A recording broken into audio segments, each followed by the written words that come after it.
been having some misfires on my car. I got a 2002 RAV4, well, 2-cylinder. Having some misfire issues to where the engine will start rumbling and I'll have to pull over.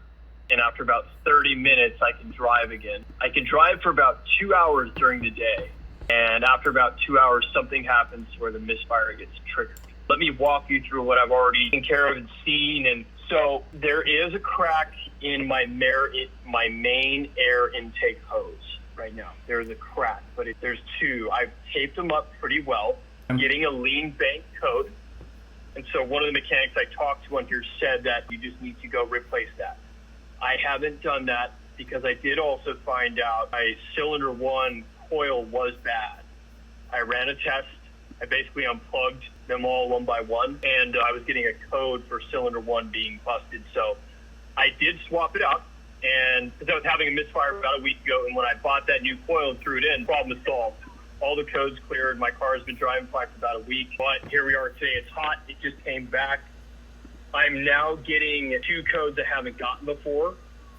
The only codes I was getting before, just for context, were a P0171, so a lean bank, and then a P0301 and a P1300. So cylinder and just the mass area. So today I got 2 more codes that got added on, and they are it's a P1300 and a P1305 igniter circuit. So I guess what I'm asking is, do you think I need to just replace my damn air hose immediately, and that is causing all my issues from when it heats up? Or do you think now maybe it is something with the igniter circuit or something in that regard? I think it's something with the igniter circuit. So I have basic tools. I have hand tools and such. I have multimeter reading. Is this something I can check on my own? Is it something that you think I should start there before even the air intake hose? So I would fix the intake hose regardless. That needs to be fixed, hands down.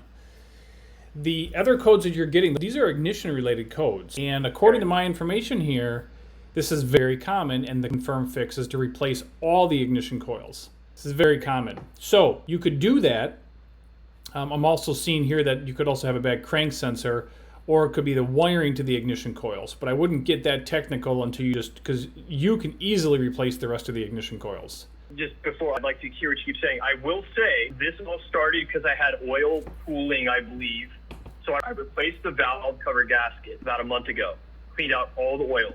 And I noticed in cylinder 1 specifically, oil had shot up and actually got on the wiring harness out on the very top. My thinking is here, obviously my budget is pretty limited. So 3 coils is probably on the pricier end for me today.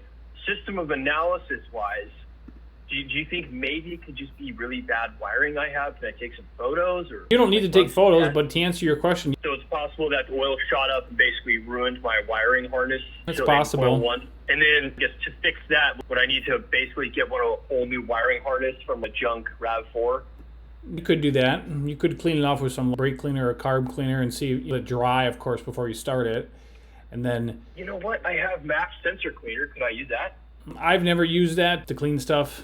It might be fine, but I wouldn't recommend it. I would just... We always use brake cleaner. Brake cleaner would be safe. Go ahead. What do you recommend to spray on it? Because I have a couple sprays in my car here. Some brake cleaner, just to clean it off. Don't do it now. Let's just finish this conversation. What about engine degreaser work or no? I think if you spray the engine degreaser over everywhere all the oil got, even the harness, and I think you got to let it sit for quite some time, and then you rinse it off with a hose. Yes, I believe that might help out. Okay, so all right, I'll start there in a little bit here after we finish the convo. But your thinking is maybe, so is that a thing where we need to replace all the coils at once? You can't just do one at a time? You can if you want. I see. Really don't know what to do right now. What would your opinion be just to go about this? You can just start with the coils? So at the shop, if a customer paid us to diagnose this problem, we would hook up a lab scope and we would check all the ignition coils. And even if we just found one that's bad, we would recommend replacing all of them anyway because of the age of the vehicle. They're all probably the same age except for that one that you've already replaced. Right. So we would replace the coils and tell the customer if the problem remains, then we need to either go after the harness, spend lots of hours to find the problem in the harness, or maybe replace the harness at a pretty expensive cost. So we wouldn't spend that much time right away, maybe in the initial diagnosis with a lab scope, but we would probably just would do a set of coils and then be done with it. That would probably take care of your issue. I'm telling you, I'm looking at this problem on my end right now, and I'm seeing that this is a very common problem caused by the ignition coils. That's why I'm pushing the ignition coils. Oh, great. Here's my question now. I just replaced coil number 1, right? Yes, sir. So it's a brand new one. I just bought it last week. I'm getting a P1300, which according to my research so far is tied to coil number 1 in my car. I'm not sure what that means, but does that indicate that that coil is bad, or that? You see what I'm saying? It could indicate that the wiring to the coil is bad. That would have to be it, right? System of analysis. I just threw a new one in there and it was working fine. What else would you could have a bad new part. That's possible. That or a wiring issue. Yep. And again, like I said before, some other potential causes are the crankshaft position sensor. The P1300 and the P1305, these are ignition-related codes. So it's something with the ignition system. So the lean code that you're getting is not related to this. That's a separate issue. You got to replace that whole air intake snorkel, and that'll take care of that lean code. So it's up to you. If you want to listen, it's up to you. If you want to go after the entire harness, clean it, and see if that takes care of it, by all means, do it. If not, I would just replace the coils and then retest the system. If you want to replace one at a time, it's your vehicle, your money, then do that. I see. So I'm just trying to make sure. I'm learning a lot of mechanics, so just bear with me here. So ignition, those two codes are related directly to the ignition system, which means either bad coils all around, you got to swap them all out, or like you just said, spend the time and go through the harness, spray everything down. But that takes a long time, is what you're saying. And then you mentioned a crankshaft sensor. Yes, sir. Is that last on the list? Yes, sir. Is that something I could easily check for, or is that very difficult? To check the crank sensor? Yeah. That'll be a little more difficult. Yeah, it's not very easy without the right equipment. What would I need? I don't have to pull the engine out, do I? No, you need a lab scope. Say that again? You need to purchase a lab scope, and you need to scope the crankshaft position sensor. Oh. I've been doing this for 20 years, and I don't even own a lab scope. So I doubt that you're going to get one and figure out how to use a lab scope. It's very involved. So you're welcome to do that, but it's a lot of time and it's a lot of energy and effort. It would be cheaper and a lot more cost effective to just pay a mechanic scope the crank sensor that has a lab scope. Right.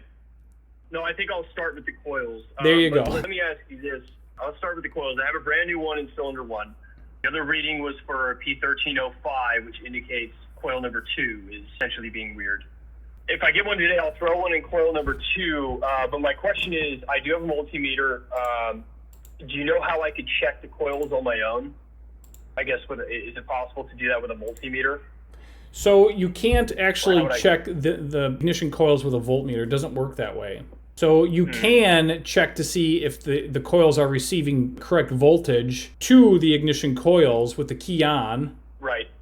One wire is going to have battery voltage, and then there's going to be other wires that are going to have 5 volts, and that's actually what the computer is looking at, because the ignition coil will send a signal back to the computer, and that's what you look at with a lab scope. So it's narrowed down to that. The air intake hose is the lean code, which I need to get replaced. So just so I have this clear, I'm going to spray these down first. I'll probably just do that and see if something happens, and then if nothing happens, I'll swap the coils. And then if still after that I'm getting the codes, then it's a wiring issue. You got it. And that could be sounds like a big pain in the ass. You got it. I see. I'll start there. If you're around today, maybe I'll shoot some more questions and they'll link me up to you. Sounds good. Thank you, Derek. Appreciate it. All right, you bet. You're welcome. All right, bye-bye.